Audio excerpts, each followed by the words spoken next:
Wait a minute, you might be saying. I thought you were a Power Rangers YouTuber. First of all, you think I'm a YouTuber? Thank you.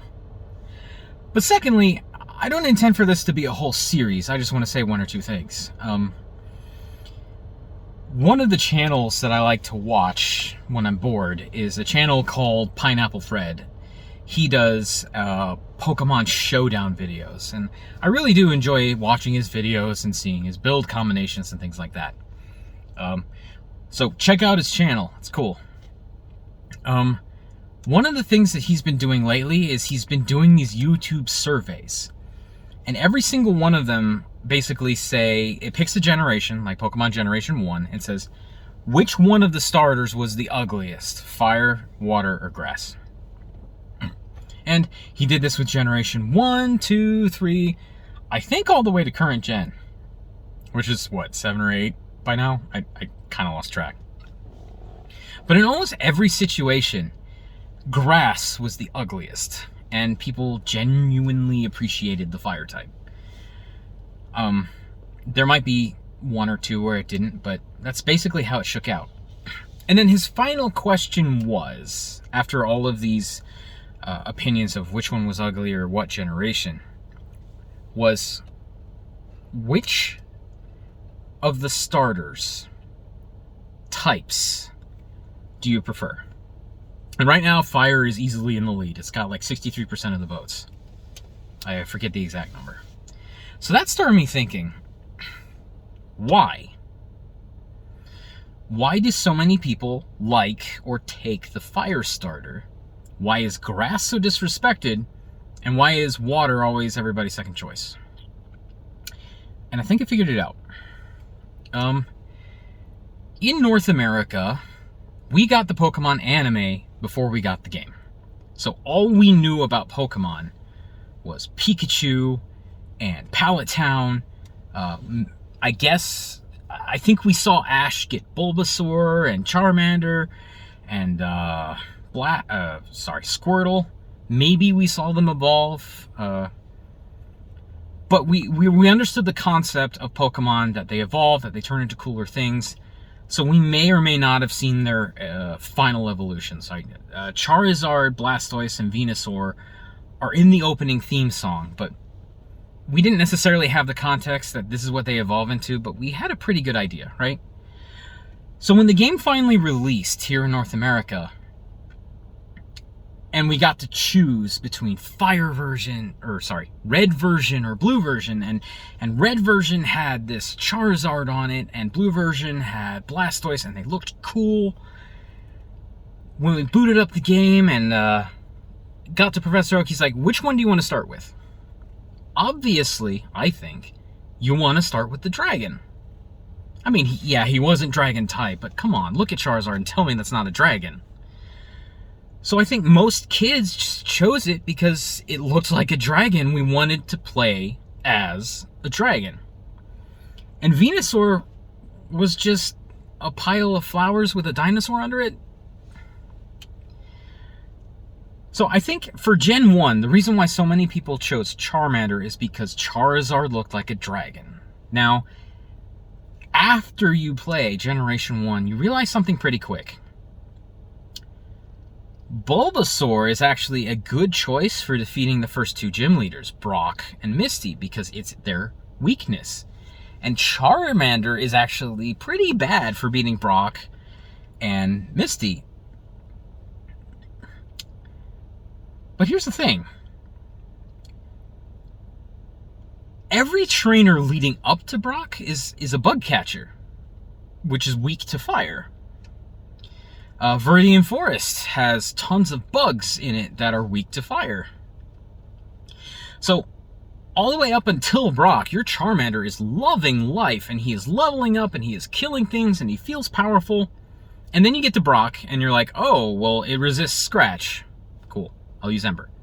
Oh, it resisted Ember, but Geodude and Onix have terrible special stats, so Ember, even though they were resistant to it, it did a ton of damage because Charmander had a decent special attack, and it was just special at the time. They didn't have special attack and special defense, but I'm going to screw that up throughout this video, so just roll with it. Charmander's special stat was so much better than Onix and Geodude that it didn't matter that they resisted it. Charmander would just blast through its defense. Their defenses. And then you go through the road to Mount Moon, where a lot of people use normal types and flying types, which again, I mean, Charmander doesn't have any particular advantage over them. You get all the way through Mount Moon, you get to Cerulean City. You know it's a water gym, but in that area, in the field, you run into a lot of Oddish and Bellsprout and stuff like that. So my point is this. There are a lot of bugs and grass types in the beginning of the game, powering up Charmander. If you chose Bulbasaur so that you could beat Brock and Misty easier, you're going to run into a problem. The same problem, but in reverse. Viridian Forest is filled with bugs and poison types. Bulbasaur is weak to those. Grass was weak to poison and bug. And I think bug was actually super effective against poison in Gen 1, so Bulbasaur would hate Viridian Forest. So you'd have a hard time leveling him up. And then he learns a grass move, which does not help against bugs, again. Now sure, he beat Brock easy, but then you go to Mount Moon, and there's Zubats. They're flying poison, so doing grass damage to them doesn't do much, and they're using Leech Life against you, which is a bug type, and that's Bulbasaur's weakness again. So Bulbasaur is just hating life all the way up through the Cerulean Gym. Now, he's a good gym leader fighter, but he's just so hard to use except for those battles. And then Squirtle, there's not really much to say in the beginning, right? So you get all the way through Gen 1, you beat the Elite Four, etc., you beat the game. What did you learn? You learned there are a lot of water types. An absolute ton of water types. Starmie's cool, Gyarados is cool, Lapras is cool, and there are a ton of viable water types in the game. So if you took Squirtle, you're probably feeling pretty cheated because it's like, man, there's so many water types. I should have took something else.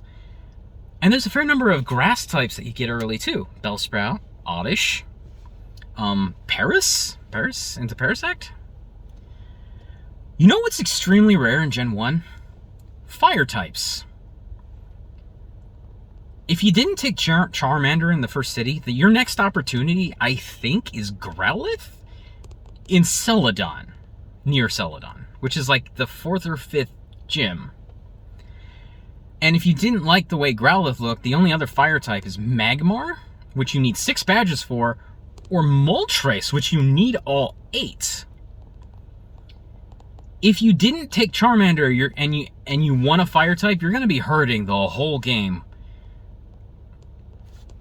So you finish Gen 1, and you know, it's like, man, so Gen 2 comes out, Pokemon Gold and Silver. And you're like, okay, what should I choose as a starter? Well, you played Gen 1, so you know Gyarados exists, Blastoise exists, Starmie exists, Seal, Kingler, Lapras, and you're like, even though Totodile looks awesome and he turns into this awesome alligator, if Gen 2 is anything like Gen 1, there's going to be a ton of water types, so I shouldn't waste my time on it. Then you look at the grass type, Chikorita, and you're like, this is going to end up being a flower, isn't it? Bulbasaur ended up being a flower. Chikorita already looks like a flower, and then you see its evolved form, Meganium, and it's definitely just a giant flower. And also from playing Gen 1, you learn that grass poison is a terrible defensive type. It loses to a ton of stuff, including Psychic, one of the most prominent types in Gen 1. It was a big problem because it didn't have any real weaknesses. So you stay away from the grass type, and what's left? Fire. So you take Cyndaquil. And again, there aren't very many new fire types in Gen 2 that are easily accessible. You get Houndour and Houndoom at some point, but I feel like that's after a couple of badges. I don't have this one memorized. So You get all the way through Gen 2, and what did you learn? The exact same thing. Water types are easy to find, and they're everywhere, so you shouldn't take it as your starter. Grass, poison types are awful. And anyway, there's enough of them in the early game you can find them. But fire types are hard to find, especially good ones. So it still made sense to take the fire type. And then Gen 3 comes out, and Gen 4 comes out, and Gen 5 comes out. But the thing is, you're already conditioned. You're conditioned to think there are a ton of water types, so I don't need to waste it on the starter. Grass poison is terrible, and fire types are hard to find. With the exception of, I think, Pokemon X and Y, where you had a fire type immediately on the first route. The bird that turns into Talonflame. I forget what its under evolved form is, but with the exception of that, it's just fire types are nowhere. So it makes a lot of sense to take one, because you'll be able to get a water type really fast. And grass poison is terrible. So, in my opinion, that's the reason why so many people take the fire starter.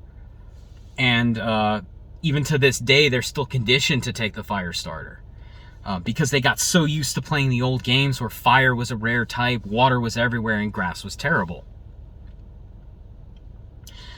I think if you really want to change up the formula, you should do a different cycle.